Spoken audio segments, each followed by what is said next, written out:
Welcome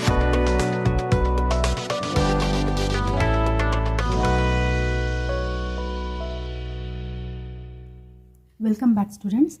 तो last class में हमने प्रॉपर्टीज़ ऑफ रैशनल नंबर्स सीखा था। अब इस क्लास में आपको कुछ इंपॉर्टेंट पॉइंट्स बताऊंगी जो ये भी इंट्रोडक्शन में ही इंक्लूडेड हैं, और आप जो एक्सरसाइज करोगे आप इसको इन पॉइंट्स को यूज़ करके करोगे। आपको एक्सरसाइज के क्वेश्चंस इन पॉइंट्स को यूज़ करके सॉल्व करने में आसानी हो जाएगी, सही है ना। तो फर्स्ट पॉइंट है ज़ीरो, रोल ऑफ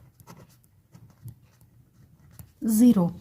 तो आपको तो पता ही है कि ज़ीरो की वैल्यू क्या है। कुछ लोग तो कहते हैं कि ज़ीरो की कोई वैल्यू ही नहीं है, लेकिन उनको शायद ये नहीं पता कि अगर किसी भी नंबर के बाद में आप ज़ीरो लगाते जाओगे तो उसकी जो औकात है, वैल्यू है, वो बढ़ती चली जाती है।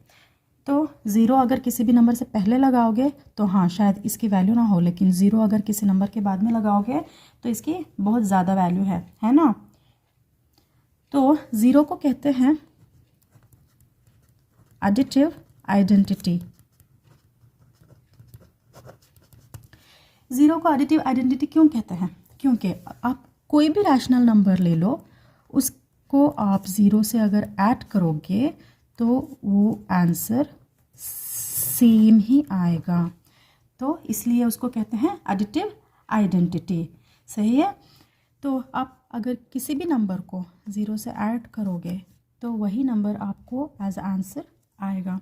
आप किसी भी नंबर से ज़ीरो को सब्ट्रैक्ट करोगे तो वही नंबर आपको एज आंसर आएगा। लेकिन जब आप उसी नंबर को ज़ीरो से मल्टीप्लाई करोगे तो आपको आंसर आएगा ज़ीरो, और किसी भी नंबर को आप ज़ीरो से डिवाइड करोगे तो आंसर नॉट डिफाइंड है। समझ गए ना। ये नहीं है कि किसी भी नंबर को आप ज़ीरो से डिवाइड करोगे तो ज़ीरो आ जाएगा, नहीं। डिवीज़न में अगर आप किसी भी नंबर को ज़ीरो से डिवाइड कर रहे हो तो आंसर है नॉट डिफाइंड। तो ये तो बेसिक चीज़ें हो गई। आपको बस इतना, आपके चैप्टर में बस इतना इन्वॉल्व है कि एडिटिव आइडेंटिटी होता है ज़ीरो। किसी भी रैशनल नंबर को आप ज़ीरो से ऐड करोगे तो वही नंबर आएगा। ओके, अब सेकेंड पॉइंट है रोल ऑफ वन। ओके, इसको मल्टीप्लिकेटिव आइडेंटिटी भी कहते हैं, मल्टीप्लिकेटिव आइडेंटिटी भी कहते हैं। क्यों कहते हैं? बिकॉज किसी भी नंबर को, रैशनल नंबर को आप वन से मल्टीप्लाई करोगे आपको आंसर वही आएगा, सेम, बिल्कुल चेंज नहीं होगा। तो इसको मल्टीप्लिकेटिव आइडेंटिटी कहते हैं। नेक्स्ट थर्ड पॉइंट है additive inverse. Additive inverse, inverse का मतलब क्या होता है? इनवर्स का मतलब होता है उल्टा।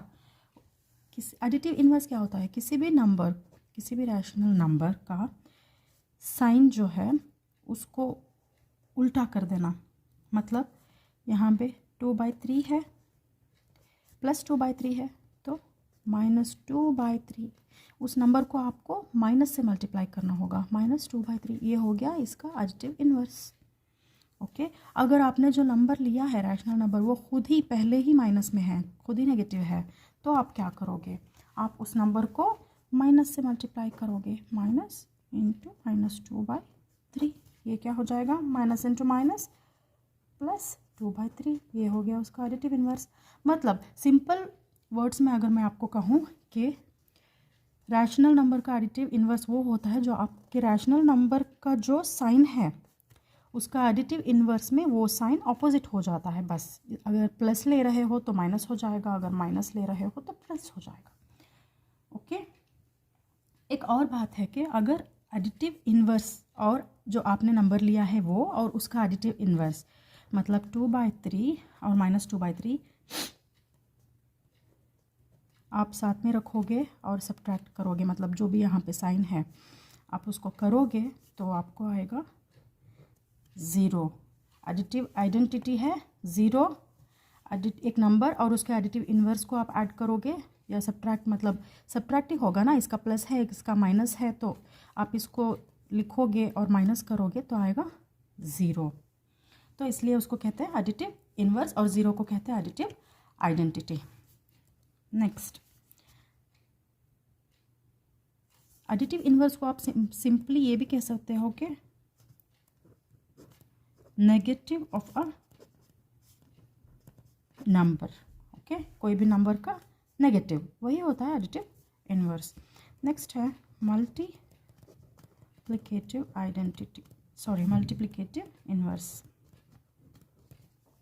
तो मल्टीप्लिकेटिव इन्वर्स में क्या होता है, एक रैशनल नंबर है, इसका मल्टीप्लिकेटिव इन्वर्स रेसिप्रोकल हो जाता है। आप रेसिप्रोकल समझते ही होंगे, रेसिप्रोकल मतलब उल्टा, 3/2, ये हो गया उसका multiplicative inverse.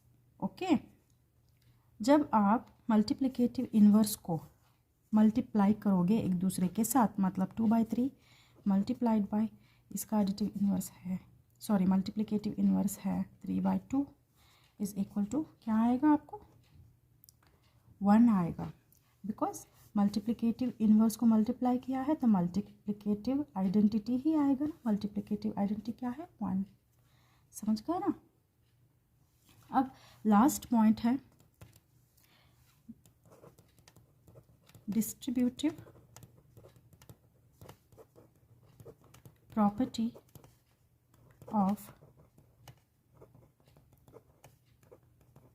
Multiplication over addition.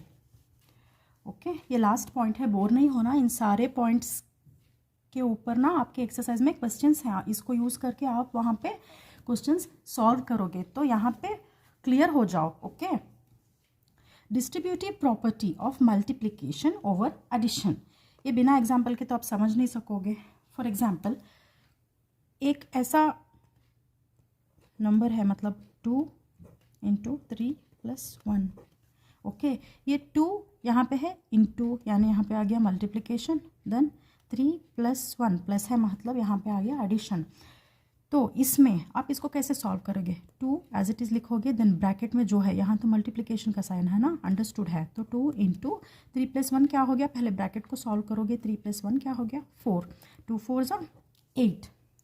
सही है ना, ये हो गया नॉर्मल मेथड। ये डिस्ट्रीब्यूटिव प्रॉपर्टी अगर आप इसमें अप्लाई करोगे तो उसको ऐसे सॉल्व करोगे, 2 3 + 1 इसको ऐसे सॉल्व करोगे कि सिंगल जो यहाँ पे डिजिट्स हैं, फॉर एग्जांपल 3 है और यहाँ पे 1 है, इसको आप ये जो बाहर मल्टीप्लिकेशन के लिए नंबर दिया गया है, आप उसको बारी बारी से मल्टीप्लाई करोगे, लाइक 2 × 3।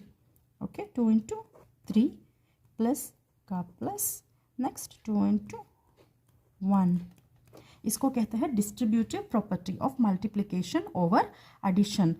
2 3 = 6 प्लस 2 1 = 2, 6 + 2 क्या हो गया, 8, दोनों सेम है।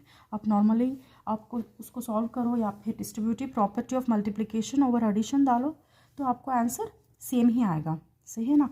तो ये थे कुछ इंपॉर्टेंट पॉइंट्स, इसको यूज़ करके आप लोग नेक्स्ट एक्सरसाइज को जो भी वहाँ पे क्वेश्चंस हैं आप उसको सॉल्व करें। कोई भी अगर आपको डाउट हो तो कमेंट्स में आप क्वेश्चन कर सकते हैं। Okay, thank you.